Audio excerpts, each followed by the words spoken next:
Friends, welcome to Telugu update world. ఒక వ్యక్తి 1995లో Jindal Vijayanagara steel లిమిటెడ్లో అనే కంపెనీకి చెందిన 100 షేర్లు ఒక్కొక్కటి ₹10 ధరకు కొనుగోలు చేశాడు. ఆ తర్వాత సంవత్సరాలుగా ఆ కంపెనీకి చాలా మార్పులు జరిగాయి. జేవీఎస్ఎల్ కంపెనీ జేఎస్డబ్ల్యూ స్టీల్లోకి విలీనమైంది. విలీన సమయంలో ఒక జేవీఎస్ఎల్ షేర్కి 16 జేఎస్డబ్ల్యూ స్టీల్ షేర్లు ఇచ్చారు. ఆ తర్వాత JSW steel company 1:10 stock split చేసింది. అంటే ఒక షేరును 10గా విభజించారు.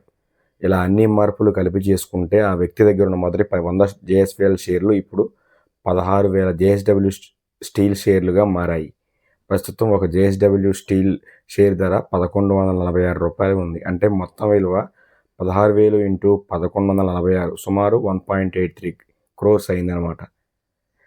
ఎందుకంటే ఇది కేవలం ఒక లెక్కల ప్రకారం అంచనా మాత్రమే. ఇందులో డివిడెండ్లు, లాభాలు, బోనస్ షేర్లు ఉంటాయి. Please subscribe, share.